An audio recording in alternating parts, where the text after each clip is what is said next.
Spirit 105.3, this is Erica. Hi, Erica. It's Tasha Layton. How are you? Tasha, it is so wonderful to hear your voice. How are you doing is the question. Oh, I am cold. It is a blizzard up in Nashville right now. Okay, we've got a blizzard of rain going here in Seattle today. I think I'll trade with Oh, you. really? Oh, yeah. How much snow did you all get? We probably got 6 to 8 inches of snow where I am, and my kids are currently in their snow bibs outside building a snowman. How fun.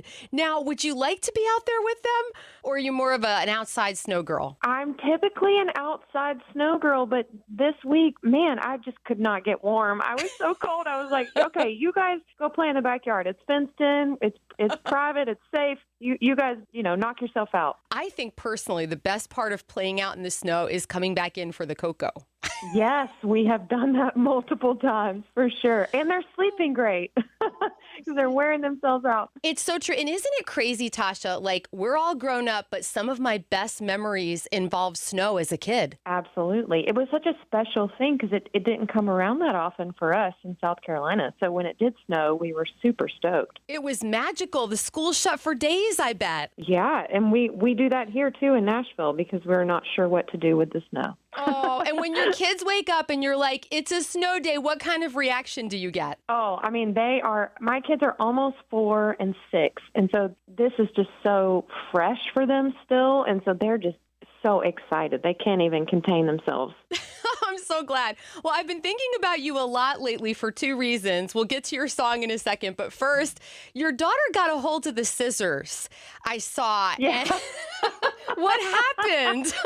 Oh, she marches to the beat of her own drum, Erica. I can't even describe to you what a big personality she is. And a year or so ago, she decided to cut her bangs without us knowing. And so she cut her bangs. It looked crazy. I went and had it fixed. And then a year later, last week, she just decided, you know what? I'm tired of growing them out. I'm going to cut them again. And so I have purposefully hid the scissors for a year so that she didn't get a hold of them. But my son in kindergarten, he has a little pair of kid scissors in his backpack, and she managed to get a hold of them. And so we are not safe in this home from Lila and the scissors. Is she going to grow up and be a hairstylist, do you think?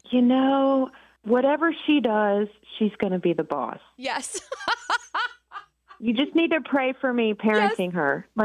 Just pray for Keith and I. Oh, I will. And here's where it's all going to come back in such a beautiful way. Someday when she brings home a handsome boy, when she's like 25, 30, you're going to pull out those pictures and have the last word, Mom. They're definitely going to be on a slideshow at the wedding, for sure. I just love her. I loved your post. Oh. And the other thing, I've been thinking about you so much. I got a text from the worship leader at our church, and she said, Erica, what is the song that's playing right now on the radio? And I said, oh, that's Never by Tasha Layton. And she's like, oh, okay. So I know I'm going to be hearing that in church. Tasha, before we talk about this song, what does it mean to you to think that people are going to be singing songs already do that you created in church to praise God? Oh, it's so humbling. I mean, it's like everything you pray for and everything you hope that your life would come to, as you're in ministry and serving people, your hope is that something you have to offer helps them connect with God. And when that happens, it's just, you realize, what a small part you're playing in God's grand plan. And it's just beautiful and amazing. And I never get tired of it. And I never get used to hearing people sing those lyrics because it's so special. And I know that God is using the music. And for me, the songs have been testimonies, but when I need it, they're witnesses. They're reminders of, hey, this is what God did. Don't forget. Because I think we can all come to that place sometimes when we can forget.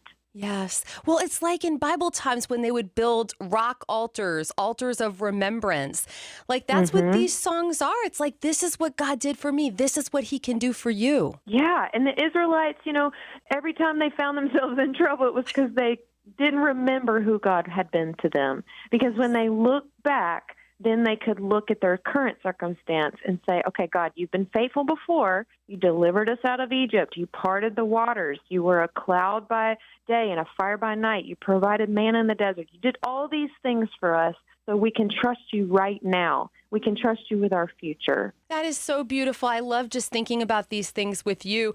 Tell me the story behind this song, because I got to tell you, it's extra powerful. It just fills my soul every time I hear it. Well, I wrote this song because I had always wanted to serve God with my family. And I was into my 30s and still wasn't married, still didn't have kids. And this dream of being able to be in ministry and do it as a family was what I thought God had given me, and it's like when it wasn't happening, I was like, well, God, did you really say that? Or, are you holding out on me because I've done something wrong, or do I deserve this pain that I'm walking through, or all those questions we ask in our humanity. And when I finally did get married, we struggled with infertility, and it was like kind of one battle after another. And I think this song is an anthem to remind me that the times where I felt forgotten, now that I'm on the other side of it, I can look back and say, no, I was never forgotten. I was never forsaken. I've always been safe in God's hands, and He's always been working it out. I just couldn't see it. It's so true. Sometimes you just can't see it, but I love what you said earlier. It's part of His grand plan for us, all of it. And knowing your story makes me love the song even more. But I got to tell you, when I was growing up, my grandmother would always do this thing. She's Italian. She would say, don't ever say the never word. Once you say this never happens, it'll happen. And I feel like I feel like I've always lived with that.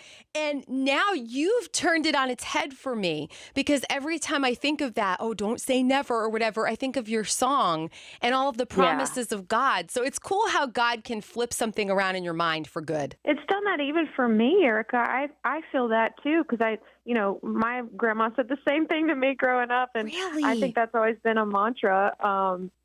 Like, I'm not going to say I'm never going to do this, because then God's going to call me to do it. Right. But seriously, it has turned it around for me too, because when I hear that word, it solidifies God's faithfulness for me. It's like He will never let us down, ever. Never, never, never, never, never. It just solidifies it in my mind. Oh, that is wonderful. Well, we are so excited. You are coming to the Great Pacific Northwest in just a few weeks. Have you ever been here before? I have. I'm so excited. I love people in that area. It's just, there's something special and like super friendly that I've found with, believers at churches there, and just so sweet. I cannot wait. Well, we are so looking forward to having you, dear. Thank you for spending some time with me today, and I hope you enjoy your cocoa with your kids when they come in melting. I remember those days. You're such a blessing. Thank you, Tasha. So are you. Thank you. The honor's mine.